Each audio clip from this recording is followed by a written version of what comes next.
Welcome to another edition of the Wright podcast. Today I'm reviewing the Heaven Hill Grain to Glass Bourbon 2025 release. I'm very excited to finally have one of these because I don't really like spending as much as they're asking on the secondary here in my area. They're going upwards of 110, 115, and I just didn't feel that was a good price. I even think the MSRP is a little bit too high in my opinion, but on a road trip, I found this one for under $100, so I couldn't pass it up. So let's dive into it. So the notes on the front of the bottle here, this was distilled in 2018, and it says here the corn seed varietal is a Beck's 6225. Obviously released this year in 2025, where you have a 35% rye, 52% corn, and a 13% malted barley coming in at 105 proof.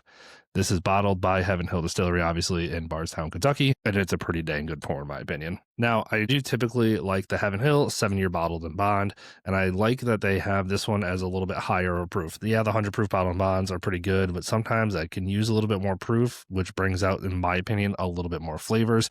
And this one right here, to me, does that. It definitely helps elevate the experience a little bit more. Don't think it's worth the $100 MSRP, but here I am buying it at least for a little bit less than MSRP, but I think they can lower the price a little bit, in my opinion. On the nose, I am getting a good bit of that higher rye content right off the bat. There's a little bit of that spiciness to it, a little bit of cinnamon as well. So it's like that rye spice cinnamon balance here for me. It's got a really, really good aroma. The 105 proof isn't super evident on the nose there. I'm not getting a lot of ethanol burn, so I can definitely start to pick out a little bit more flavors as I nose it. That oak content for me is a little bit more prominent as well.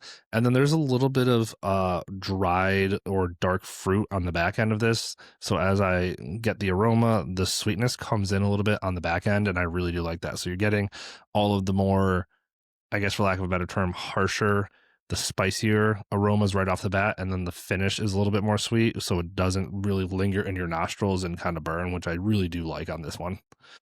But got to be good on the palate too, so let's give it a try. For me, right off the bat, that spiciness is coming through very quick, very hard. That rye is there, that cinnamon is there, maybe a little bit of baking spice, but then it starts to mellow down a little bit to more of that corn side of it, which I like to think is a little bit more grainy here. Now, for a grain to glass, this isn't craft forward like I would get from other craft distilleries. A lot of the craft flavors I get from the micro distilleries is that like that graininess, that craft funk. This one right here, I think they're labeling it grain to glass, and they are probably sourcing it, that way. And there's nothing wrong with saying that, but I'm also not getting that grain that I do expect from a grain to glass type of pour. This one just doesn't have that for me. Now, the flavors are very good. They're a little bit elevated, but it's just a slightly higher proof version of a bottle and bond for me. There's nothing super noticeable to it. As it lingers, it's a medium finish for me. That spiciness goes away. There's a little bit more sweetness to it as well, but there's nothing overly like dramatic about it, for lack of a better term, that is like, wow, that's outstanding. That's clearly grain to glass. No, it's just another reason, in my humble opinion here, for them to raise the price a little bit more. Yes, it's cool that they can source it, but Whistlepig does that. There's a lot of other companies that source it and can track all of it that keep the price a little bit lower. And this one right here, to me, is not worth the price. On the second, third sips, I think I'm getting a little bit more of that brown sugar that's coming out here once my palate gets acclimated, but it's still nothing crazy. It's still a delicious pour. Don't get me wrong. I will definitely happily finish this bottle, but for anything over $100 and even anything over $90 for this one, I don't think it's worth it. I think Heaven Hill should lower their prices a little bit on this one and make it a little bit more approachable for new whiskey people to try a good quality pour as well. This one does have those elevated flavors. I like that.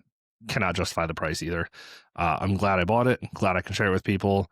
Not sourcing a second one. So it's kind of where it leaves me with this one, is that it's good, but if you can, drink from your friends, if I'm being honest, and I'll be that friend. The more I sip on this, the second, the third sip here, I'm getting a little bit more of that brown sugar, a little bit less of the oak impact, but still very high rye with the baking spices, cinnamons, that typical rye spice as well. This does clearly show, hey, I am a high rye bourbon, and it is good. But in my opinion, it is not worth the MSRP. I think this should be a cheaper bottle. Yes, it's delicious. Yes, it does have a nice elevated flavor profile to it. But to call it grain glass just so you can track where everything came from and then bring up a higher price for it, I think is, in my opinion, a slight gimmick, but it is good. I'm glad I bought one. I will not be sourcing another one. I think it'll be a one and done for the year for me. And maybe next year I'll go buy another one for a 2026 release and see, hey, is this one any better than the last one? And maybe I'll save a little bit of this too. But for what it is, it's good. If you can justify the $100 MSRP, by all means, highly recommend it. If not, totally get it, because I don't think it's worth the price either. But until next time, cheers, y'all.